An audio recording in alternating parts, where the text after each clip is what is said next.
Sunday Surgery. Well, this is a really interesting story. We touched on it some time ago, but I think given that what's going to happen tomorrow, we should revisit it. This is a new centre. The first legal drug consumption room opens tomorrow in Scotland. This is where the clients will come in and they will inject illegally bought heroin or cocaine under medical supervision. This is called the Thistle. It's based in Glasgow's East End. There is a high population of users who take drugs in public. It's been funded by the Scottish Government, and its aim is to reduce overdoses and drug-related harm, as well as making drug use less visible to the community. Now, the changes, they've been trying to do this for a very long time. The drug laws are set in Westminster. They're enforced by the Scottish courts. But the reason it's changed is Scotland's senior prosecutor, the Lord Advocate, has said that users would not be prosecuted for possessing illegal drugs. So the Scottish Government is saying that this is a good initiative, it's a great initiative, it gets drugs off the streets, paraphernalia off the streets, and I suppose in some ways gets those users into an arena where they can access care and trying to get them off the drugs. Well, joining me now is Annemarie Ward, CEO of Faces and Voices of Recovery UK, based in Glasgow. A very good morning to you. Good morning, David. Thank you very much for having me on this morning. No, absolute pleasure. Now, I think we last spoke in September of last year about drugs generally. Your thoughts on the first legal drug consumption room? I know there's a major problem in Glasgow. The levels of drug misuse or abuse have skyrocketed. That's right, David. And, you know, you said there that this will be a place where people come to inject drugs that they've brought in, but the heroin-assisted treatment programme, which is a free heroin programme, is also in the same building. And you also mentioned that, you know, people will have access to other types of care. And just to make it perfectly clear, that is not true. In Glasgow, we only have 23 rehab beds. So the argument that this service can be a gateway or a doorway into services that can actually help people is it's not true. OK, and what about the other argument where they say we'd much rather people injected these illegal drugs in a place where we can monitor them, watch them. If they do go into a coma, we can care for them. Crucially, it takes the drugs, the paraphernalia, the needles, which you can see openly in streets in Glasgow. They say it will take this off the streets. Oh, yeah, I mean, it will. You know, we're talking about 2.3 million to have to tidy up the drug paraphernalia litter. I mean, bear with me here. Just think about it in terms of, imagine a city that's got a £50 million treatment budget to fix its roads. They spend 8.3 million putting up warning signs around the potholes. That's the heroin-assisted treatment programme and the drug consumption room. They spend 40 million patching them up temporarily so that cars can drive over them. That's the rest of the methadone maintenance services. But only £1 million actually gets help repairing the roads to make them smooth and safe again. That's what's happening in Glasgow. We've only got £1 million going into actual rehabilitation out of that £50 million treatment budget. So most of the money is being spent in this delusional attempt to manage the problem, not in actually fixing it. And actually a tiny fraction is going to help people recover and rebuild their lives. And just spoke earlier about the nurses who are, you know, being recruited to work in the corridors, you know. And here we are rolling out the red carpet for people to come in and have a so-called safe place to take really, really damaging drugs. And it's been portrayed as compassionate and kind. I don't think there's anything compassionate and kind about a system that does not offer people actual help to get off drugs and spends, you know, many, many times more money on facilitating drug use rather than helping people get clean and sober. I mean, you're right. It costs an absolute fortune, £7 million over 5 years. They have no idea how many people will use the facility. It's thought about 500 people use intravenous drugs daily in Scotland. What is if this isn't the answer, and I'm not sure it is the answer, but they've modelled it on other countries, something like 100 other countries do have drug consumption rooms. If this isn't the answer, what is the answer? Well, this is it as well. They're modelling it in other countries where the drug use and the drug deaths are in a very different pattern to the drug deaths. Most people who die in Scotland use alone and they die in their own home. That's why the naloxone programme was also a bit of a publicity stunt for the Scottish government. I think the solution is to offer people genuine compassion and genuine care and rehabilitation. You know, we know in Scotland there are only less than 140 rehab beds for the whole of Scotland that are accessible to people who aren't wealthy. You know, there are a lot of other rehab beds obviously in the private market that people can access if they can pay, you know, really quite extortionate amounts of money, but it's quite simply a case of the rich get rehab and the poor get methadone.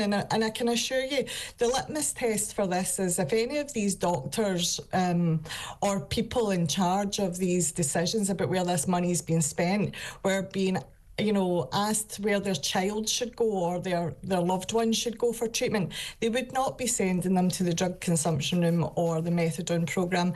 They would be sending, the people in decision-making positions here would be sending their loved ones to rehab. And actually, my final point, if you will, is just that, when a doctors get sick, where do they send each other? Do they send each other to drug consumption rooms? Do they send each other to the methadone programme? No, of course they don't. They send each other to rehab, So I would just like to see the same type of care available to, ordinary people. So in many ways what you're saying is this is the government's attempt to get it off the streets, to get it out of people's vision, rather than solving the problem. Well, yeah, there's that, and there's also an attempt by the Scottish Government here to look as if they're doing something, and they're spinning it as if it's progressive and innovative, and they're also telling the people who live in the area, who will of course be badly affected by the inevitable crime rates that happen when these rooms open, that they are being not compassionate towards the drug users. Can I just pick you up on that? Why do you think the crime rates will spiral when the drug consumption rooms open? Aren't the crime rates already high because people are using on the street and they're stealing to fund their habit? Well, they are already high, you're right, but they become magnets for more crime, particularly violent crime, prostitution, theft. Businesses in the area suffer. There's, in all the drug consumption rooms that have been opened across the world, that is a very real thing that happens. It's just a fact that happens. So unfortunately, what I think the Scottish Government are doing here is, buying into headlines so as it looks as if they're doing something. And, you mentioned that the Lord Advocate made the decision to open these rooms, and for over a decade, the Scottish Government played political football with this issue, blaming Westminster. And actually what they could, the Lord Advocate could have made this decision 10 years ago. So, there's been a terrible game of political football here and headline grabbing, blame game politics, if you ask me. And I think that's been incredibly detrimental to the people who are suffering and the people who can't access help. Is there a worry here, by opening a drug consumption room, that you're almost legitimising the use of intravenous drugs, illegal intravenous drugs? Because the idea here is you bring in your own drugs, you inject them under medical supervision, but essentially you're destigmatising the whole process. Well, yeah, I mean, and it does legitimise, really dangerous drug use. It also normalises it in the community, and more importantly, it removes, the stigma is there for a reason.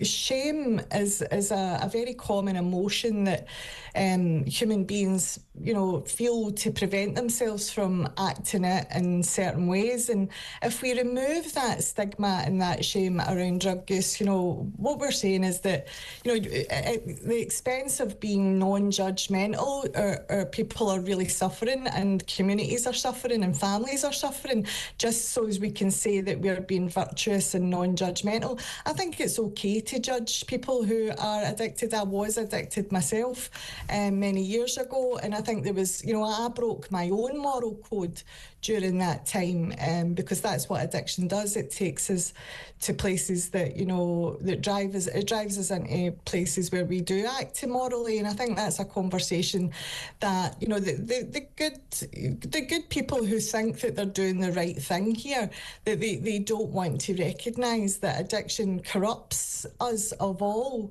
morality in many cases. So I think there is a bigger discussion to be had here about, trying to save people from harmful behaviours and co-signing harmful behaviours, when actually what people need is access to get back on their feet and to get freedom from dependency. Just to stand by idly and watch someone take drugs isn't virtuous, it's not compassionate, it's not kind. And this is how it's been spun to the people in the local area. They're being made to feel guilty that they're somehow being, stigmatising or prejudiced towards drug users. And, the drug users that will use this facility will often have grown up in that area, so they'll be well known to the community. And the community just wants to see these people get well. They're not stigmatising them, they're not being judgmental. They just genuinely want services that can help people recover rather than co-sign and enable their use. Just moving on a slight tangent, we have a huge problem with drugs in this country, in Scotland, also in England and in Wales and in Northern Ireland. One of the drugs that seems to have reached a new zenith is ketamine. This is a very cheap drug. It is being used by young people. It's a party drug. The number of adults in England and Wales using the Class B, it's currently Class B, it's trebled in a decade from 117,000 to 299,000. I believe the figure to be far higher than that. And as we know, it's one of the ingredients that was in the cocktail of drugs that Liam Payne took.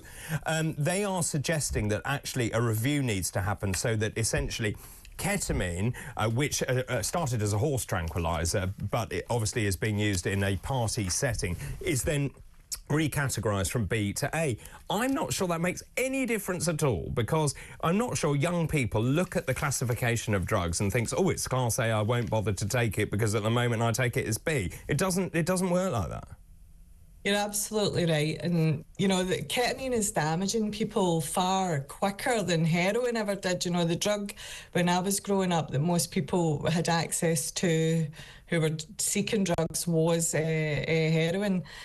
But this particularly ketamine is so damaging. People are becoming so sick. They're, irreversible damage to their bladders, and you'll know better than me the effects that it has on the body. And again, it's so accessible. And because we've removed the stigma and we've normalised drug use, I think young people, and also we don't have any prevention programmes in our schools, they don't understand the real dangers of taking drugs, because we've normalised it to the point where we're co-signing it and enabling it. And we've just become resigned to this fact that, everybody uses drugs and we're all just going to use drugs every way, so we might as well just use them safely. I mean, to me, that is a piece of very good social engineering that's been done over the last 20 years, but there's still time to change it. We can get prevention programmes back into our schools. We can socially engineer this to make using drugs shameful again. We did it with seatbelts. We did it with smoking cigarettes. There are ways to tackle this if the political will is there. Annemarie, always good to talk to you. Thank you very much for your time. That's Annemarie Ward there, CEO, Faces and Voices of Recovery UK, based in Glasgow.